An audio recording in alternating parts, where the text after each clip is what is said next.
Prêt?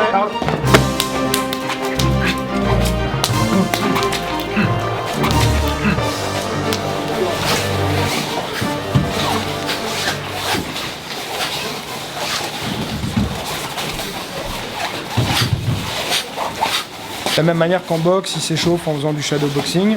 Là, on s'échauffe en répétant les techniques de Wing Chun à vide. On ouvre ici et à l'impact, on absorbe. D'accord? Pour pas se faire mal au tibia, j'ouvre et j'absorbe. Ok, ça c'est la première option. Deuxième option, blocage plat du pied. Hop, avec le plat du pied, vous venez lever la jambe, bloquer. Vous avez le retrait, simplement retirer sa jambe, comme ceci.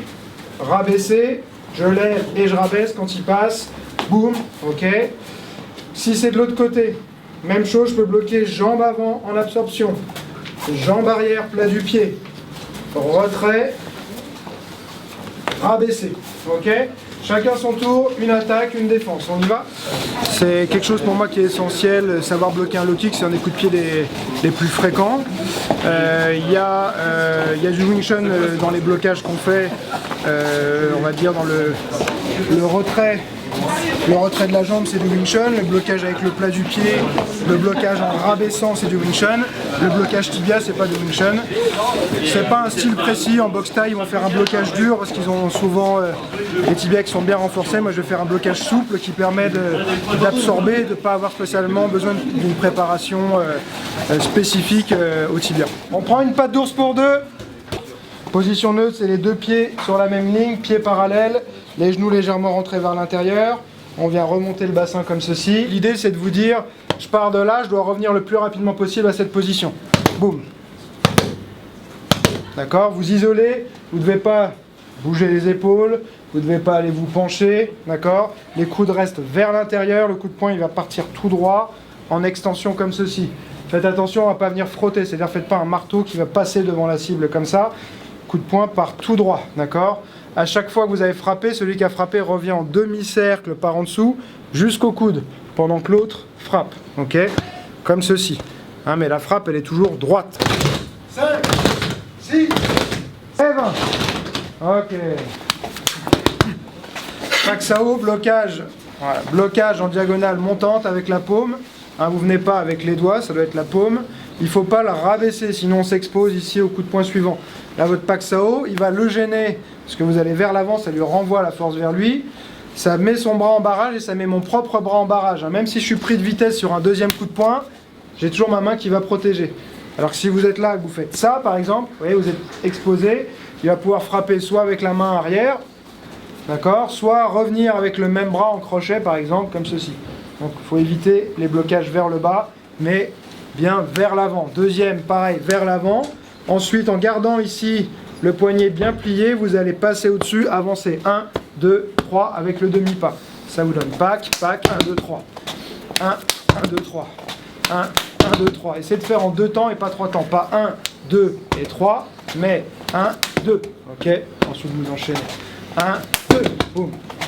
1, 2, boum. Ok? Allez, 20 fois de chaque garde.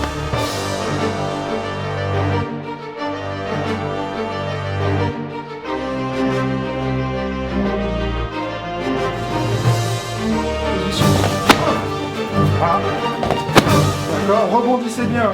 L'idée du switch est une prise de vitesse et de puissance. Si on frappe comme ça directement, c'est dur de générer de la force. Le switch, il vous donne vitesse, puissance, avec la jambe avant.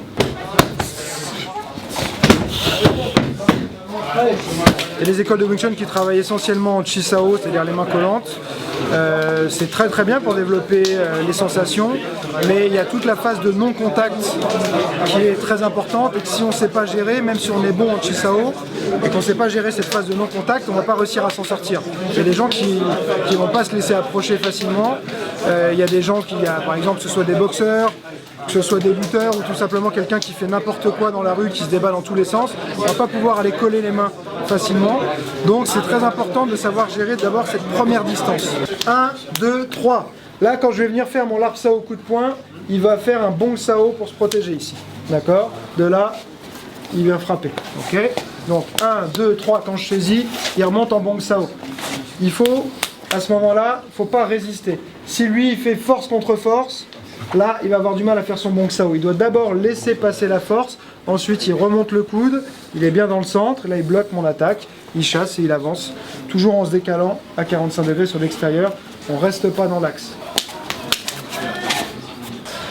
Essayez d'imaginer que vous avez un mur devant vos tibias, vous ne pouvez pas avancer les genoux. Voilà, vers l'arrière. On utilise ses fesses, les talons ne se décollent pas. 10 secondes de repos, on se prépare pour les pompes. Le but c'est de tenir les 20 secondes à chaque fois. Allez, bien bas. On est à la moitié. 3, 2, 1. Allez, on descend bien bas. N'avance pas la tête.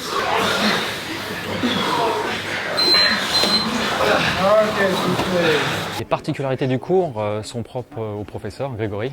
Dans le monde martial, il y a art et martial. Et il a su, dans sa pédagogie et son enseignement, exploiter le côté artistique et martial de la discipline qu'est le Wing Chun. Voilà, donc ici, ce que j'aime, c'est effectivement cette polyvalence dans les cours, cette ouverture d'esprit aussi dans les cours, et cette perpétuelle recherche pour faire évoluer le style et la discipline. D'accord, doucement, pack, pack, l'autre main est revenue ici au coude, vous passez par-dessus, il vous bloque, vous venez chasser, vous longez votre avant-bras par en dessous, saisi à 4 doigts sans le pouce, coude rentré dans le centre, d'accord, bien dans le centre, et la frappe ici. 1, 2, tu viens pousser vers l'avant, il ne faut pas ramener contre son camp, sinon il ne peut pas passer, mais par là-bas, direction, ici. C'est un style pragmatique, efficace, donc qui repose sur l'économie de mouvement, des principes très cartésiens. Et ça reste un art, mais c'est contrairement à d'autres arts martiaux, il y a une vraie logique qu'on va appliquer et une fois qu'on a compris les concepts, on ne peut pas se tromper en appliquant les principes.